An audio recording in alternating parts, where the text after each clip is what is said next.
Wow İstanbul Festivali'ne bu sene yüz yüze Müze Gazhane'de devam ediyoruz ve Wow Sesler Festivalimizin çok önemli bir parçası. Aslında müzik en başından beri bizimle merkezde oldu bu festivalde.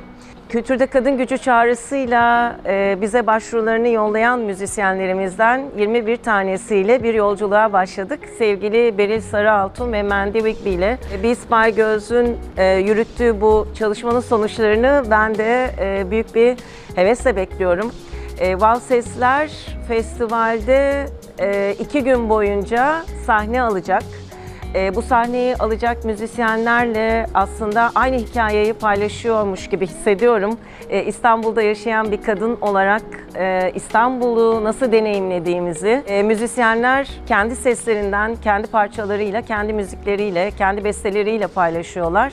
Bu festivali birlikte kurguluyor olmak, birlikte nefes alıyor olmaktan çok mutluyum.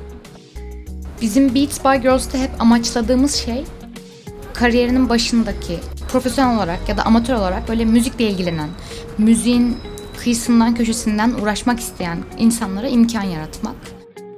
Bu projede toplamda 21 tane kadın katıldı. Ve böyle onların anlatmak istedikleri, şehir içerisinde anlatmak istedikleri bölgelerle alakalı müzik yapmalarını istedik.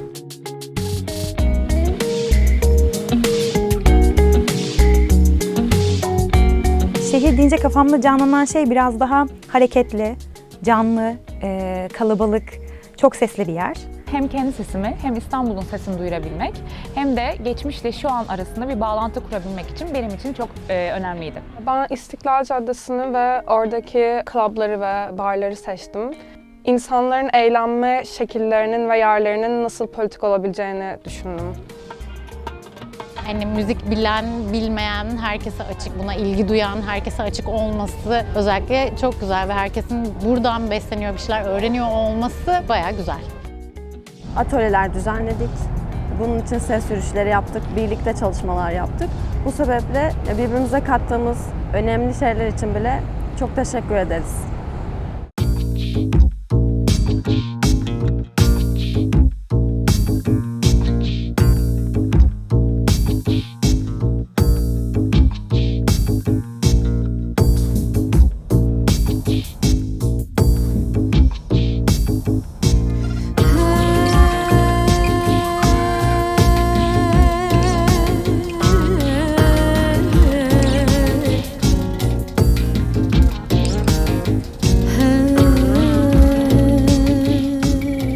Tarlabaşı aslında İstanbul'un diğer tarafı, yani görülmek istenmeyen öteki yüzü. Aşağı kısımlarında modern galerilerin açıldığı, üst tarafında tamamen yenilenmiş bir yüzü olan bir şehrin, bir semtin tam ortasında sıkışıp kalmış birçok kültürlülük var. Yani bunu buralarda, bu civarlarda yaşayan bir müzisyenin görmezden gelmesi çok mümkün bir şey değildi.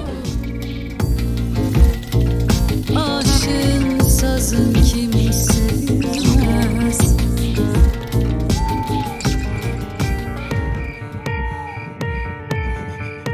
Bu karanlık içinde güneşi buldum sen. Onca derde rağmen var oldun kendinde. Duy bak, sustum. Benim projemde tek bir mekan yok. Evde kayıtlar aldım, Çorum'da kayıtlar aldım. İstanbul Gezi Parkı ve İzmir'den bazı kayıtlar var projemde. Çünkü ben 18 yaşına kadar Çorum'da ailesiyle büyümüş olan bir kadınım. Ve aslında o Çorum'da toplumsal baskıların birçoğunu da bir kadın olarak ben de yaşadım. Ve bunu doğum hikayesini Çorum'da başlatmış olmam aslında benim hikayemle de örtüşen bir mesele olduğu için Çorum'u da bu projenin bir parçası yapmak istedim. Bis der kühle Wind des Meeres sein pochendes Herz beruhigte. Beyoğlu iki yönü var benim için. Yani hak mücadelesinin olduğu bir yer. Yani feminist gece yürüyüşü, cumartesi anneleri, Gezi Parkı olan bir yer ve aslında bir yerde hani Türkiye'yi de, Türkiye'nin gündemini de gösteren bir yer. Kişisel olarak da Beyoğlu bir ayna tuttu bana. Ben uzun süredir göçmen kimliğimden biraz kaçıyordum. Beyoğlu biraz onunla barışmamı sağladı.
Oranın böyle doğasının içinde olmak ve bir yandan böyle kendi hayatımdaki değişimleri yaşamak ve böyle doğadaki bulunuşumla böyle bunların iç içe geçmesi ve aslında birazcık da böyle orada kendimi bir nevi inzivada hissetmem ve artık bu inzivadan çıkmak istemem ve daha çok böyle hayata karışmak istemem gibi bir teması var şarkının.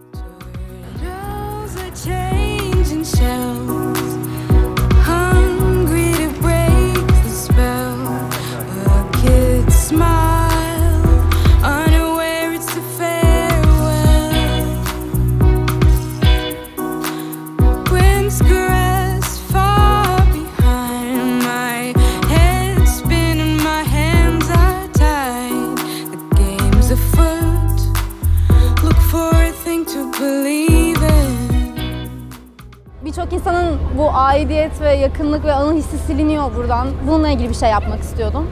O yüzden kendi hislerimi aslında bu daha büyük olan, kolektif olarak hissettiğimiz, burada yaşayanların hissettiği hislere hitap edebilmesi için de yaptım. Kendi hislerimden yola çıkarak.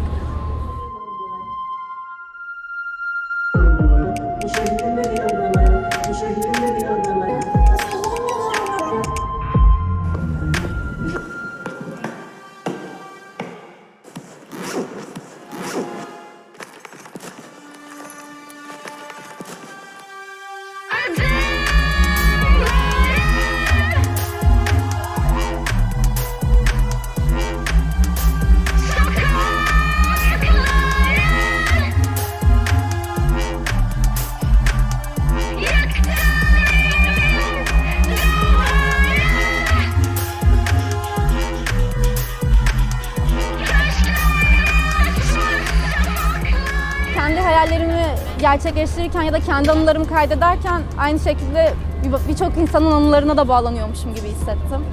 Ve sanki ben hayallerimi gerçekleştirirken bu grup da öyle gerçekleştiriyordu ve bu projeyi yaratanlar da kendi hayallerini gerçekleştiriyordu. Birbirimizin hayallerini gerçekleştiriyormuşuz gibi oldu. O yüzden çok anlamlı benim için. Yani böyle bir alan açılması, kendi hislerimi anlatabilmek adına da böyle bir alan açılması çok kıymetliydi benim için.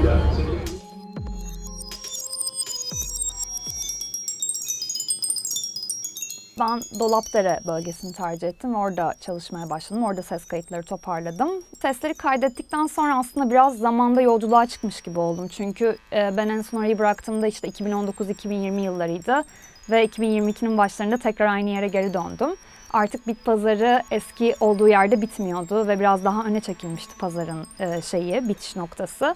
Dolayısıyla orada hafif bir kayıp hissettim aslında seslerde de.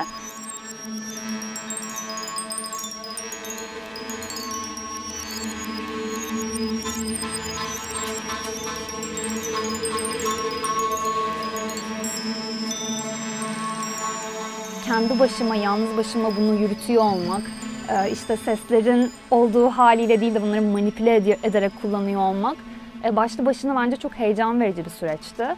Bir yandan da arkadaşlarımın neler yaptığını ve yolculuklarını nasıl gerçekleştirdiklerini görmüş olduk. Sanırım en uygun kelime bunun için sağaltıcı benim için.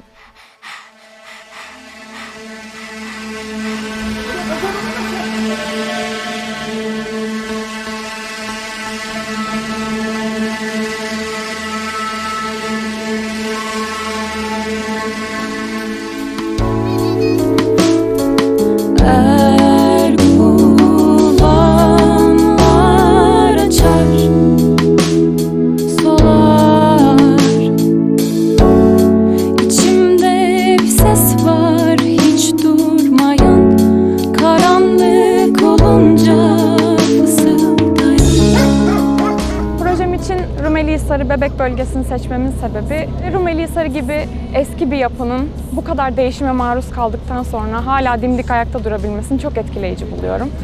Ve bir bakıma kendimi de ona benzetiyorum aslında. Çünkü bunca zaman geçmesine rağmen ben de büyüyorum, değişiyorum. Projemde bunu ele almak istedim. Müzik benim için bir kaçış noktası. Benim Şehrim Benim Sesim projesinde yer almak bu sebeple benim için çok önemli. Kendimi daha iyi ifade ettiğim için hem kendimi çok iyi hissediyorum hem elimde bitmiş bir projem olduğu için çok mutluyum.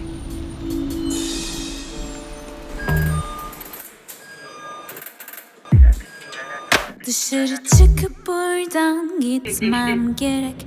Kenarım kaçıp yalnız kalmam gerek. Bu benim sesim değil, seninki hiç değil.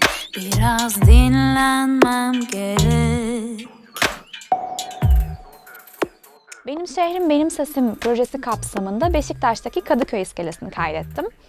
Çünkü bu iskele benim için Beşiktaş'tan uzaklaşmak, böyle şehrin kaosundan, bir bakımdan kendi kafamın içindeki kaostan, kalabalıktan uzaklaşıp ferahlamak demek. Biraz daha böyle dinlenmek, kendime zaman ayırmak, kafamın içindeki seslere daha fazla yer vermek demek. Başlarda en başta hep yeniye denemeye.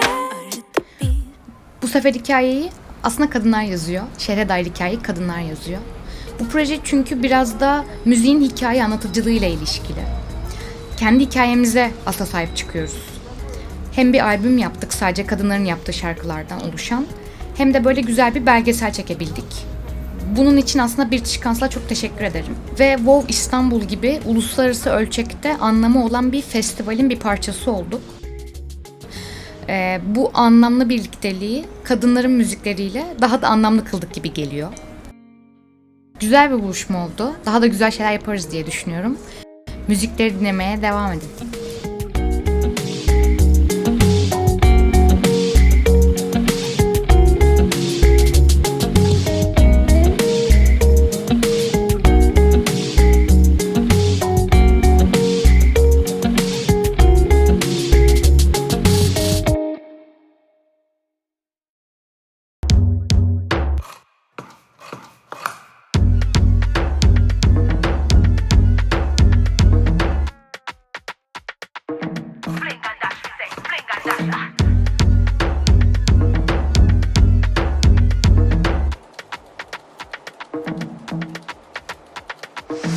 On your face and the floorboard shake. Listen to the roar of machines and fly frames. Fustian cutters warp and weft. Egyptian origins, flax and hemp.